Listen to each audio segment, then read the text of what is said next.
Alam nyo, bukod sa mga katarantaduhang ginawa nito na nasabi na ng aking mga kasamahan, baka may nakakalimutan pa po tayo na dapat lagi nating gunatain. Unang-una po dyan, yung ginto. Ama! Ano bang problema ng mga Marcos at napakahilig sa ginto? Alam nyo ba ang pinagbebenta ng pamahalang ito? Ang ginto ng Bangko Sentral ng Pilipinas? 27 tons, 27 tonelada, mahigit kumulang ang ibinenta. Bakit daw ibinenta na nangatuwiran pa? Kasi daw, maganda ang presyo noon. Tutubo ang pamahalaan kung magbebenta ng ginto. Ang masasabi ko sa kanila, ikwento nyo sa pagong yung presyo ng pinagbentahan nila. Tumaas ang presyo ng ginto, hindi bumababa. Ginto yan eh. That's the best, that's the safest investment. Alam nyo ba kung magkano ang nalugi sa gobyerno dahil nagbenta sila ng ginto? Nalugi ang ating gobyerno ng 200 bilyon. 200 bilyong piso.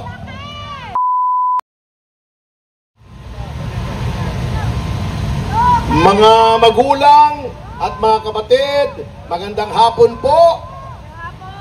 Salamat sa iyong pagpapakilala na matagal na po tayong lumalaban sa katiwalian, sa anomalya, sa pagnanakaw, at nais ko pong sabihin sa inyo na sa aking paglaban, kahit kailan ay hindi po ko naging mag-isa, sapagkat bukod kay Congressman Jing Paras, nasaan si Jing? Nag-CR yata? Nag-CR, oo. Medyo, ang tawag ay hindi na niya maaring i-ignore ang tawag ng kalikasan. Kasama ko rin, siyempre, si Congressman Defensor, lahat ng narito. At siyempre po, hindi po natakot, hindi umurong, hindi umatras, palaging pasulong ang mga opisyal at mga miyembro ng Citizens Crime Watch, mga kasama. Narito po sila mula sa iba't ibang mga lalawigan, ay dumayo pa po sila rito. May Laguna, may Batangas, tayo nga yung mga miyembro ng Citizens Crime Watch. At kumaway po kayo sa ating mga kapwa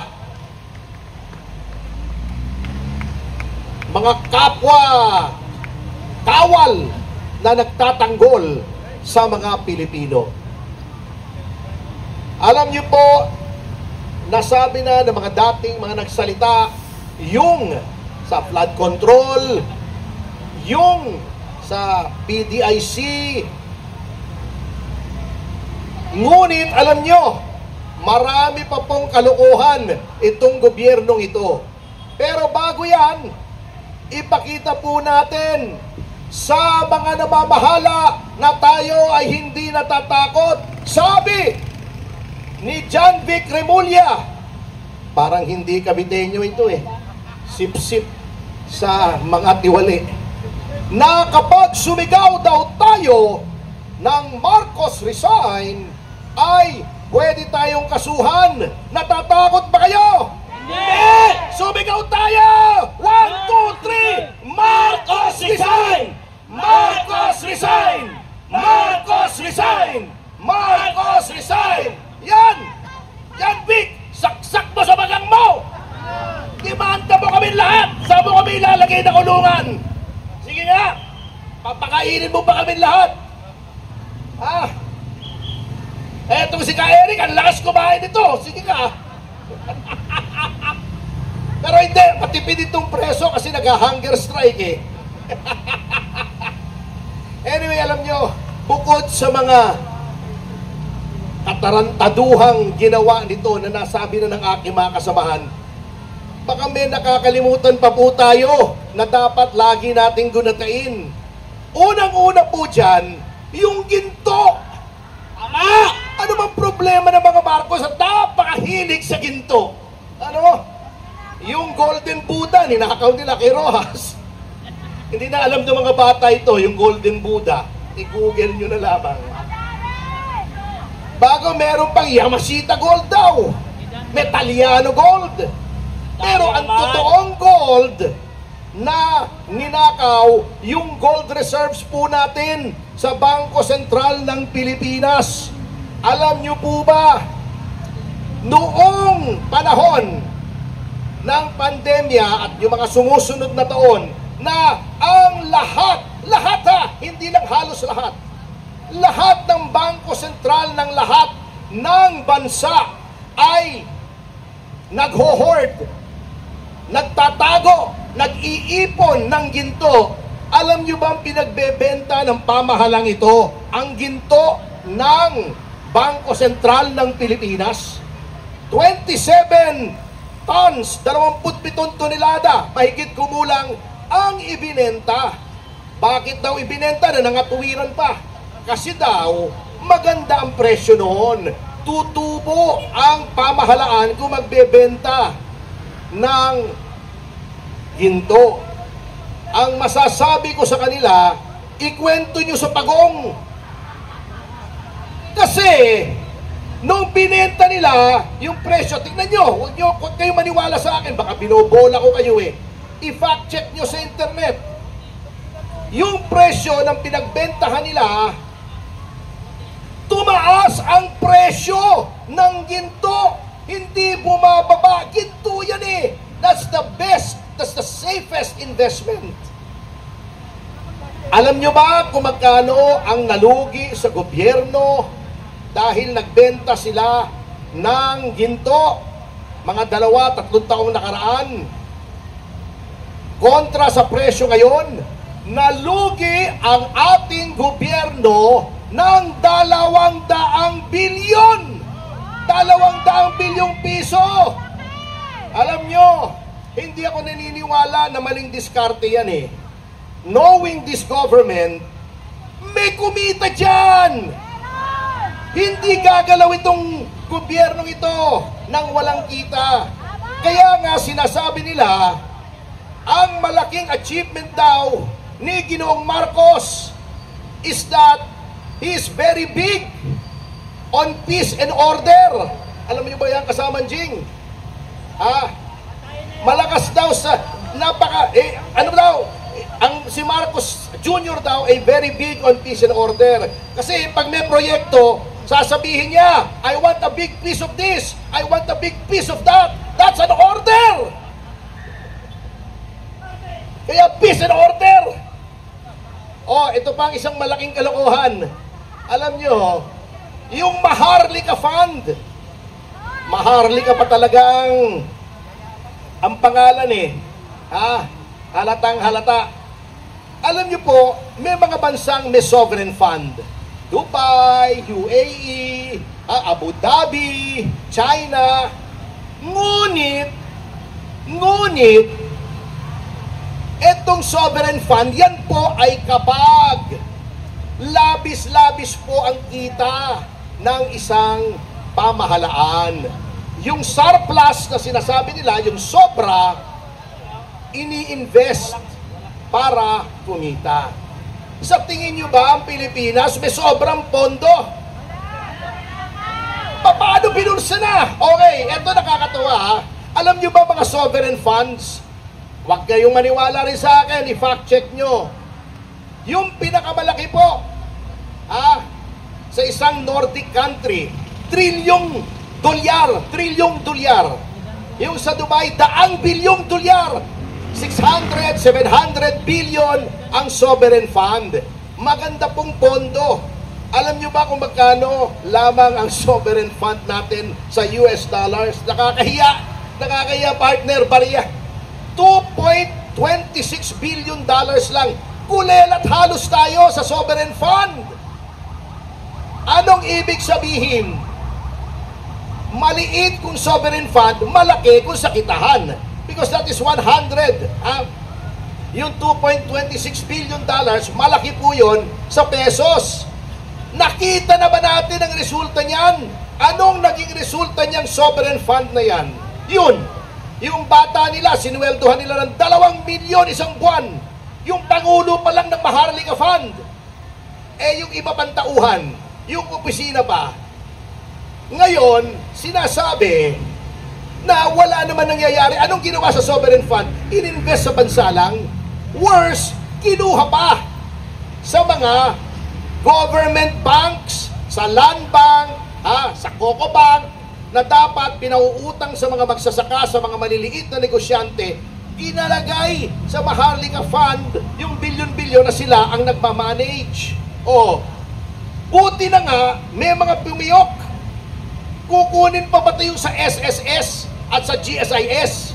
Akalain nyo yun, pati pensyon ng pribadong sektor at ng gobyerno, yung mga empleyado ng gobyerno, gusto pang kurakutin. Buti may pumiyok.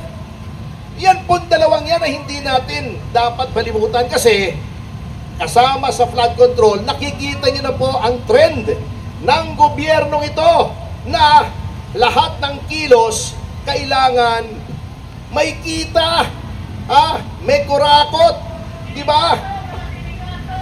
Grabe. Oo, kaya nga sabi, yung karamihan daw ng mga kongresista, mga kasamahan ni Ching at ni Mike, nag-iba na. Di ba si Gibo, naging Maltese. Di ba yung Maltese, aso yun? May aso akong Maltese eh. Alam nyo, nag-iba na daw ng nasyonalidad. Mga Canadian.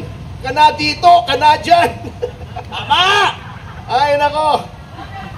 Huwag na natin pong kalilimutan, bukod sa flood control, lahat ng anomalya nandyan na. At yung ginagawa sa flood control, tama yung mga kasamahan namin, ay pinagtatakpan lang, niloloko lang tayo, minomoro-moro lang tayo. Yung ICI, wala yan! Tama! Meron ba namang independent commission? Laging buntot yung alter ego ng presidente, si Vince Dizon. Tama! Paano naging independent yan? Meron bang independent commission? Nanghihiram ng piskal sa DOJ? Niloloko lang tayo! Paano naging independent yan?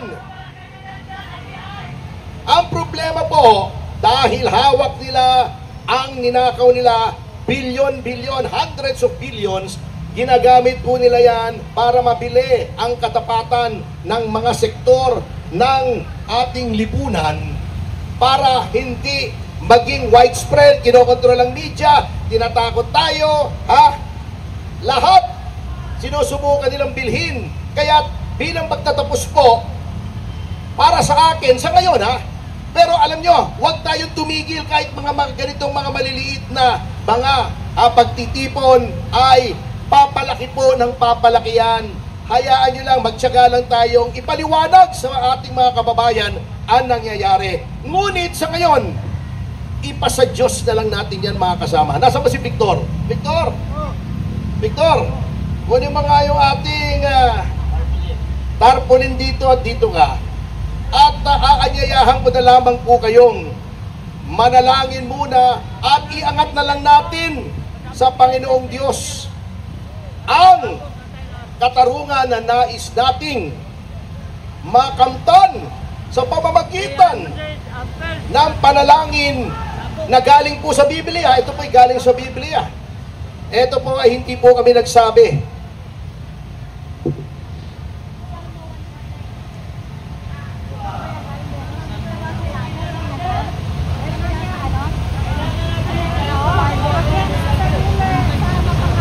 Ito po ay Salmo 109. Ito po ay panalangin ng isang inaapi sa Panginoong Diyos na siya ang magbigay ng hustisya. Ito po ang ating ipanalangin. Lahat tayo sabay-sabay, kada umaga, tanghali o gabi, kahit isang beses isang araw, ipanalangin po natin to. At ako'y nananalig na maririnig po ang ating panalangin. Ito po ang panalangin sa Salmo 109. O Diyos na aking pinapupurihan, dinggin ninyo ang aking panawagan. Dahil ako'y pinagbibintangan ng mga sinungaling at masamang tao, nagsasalita sila ng kasinungalingan laban sa akin. Sinisiraan nila ako at sinusugod ng walang dahilan.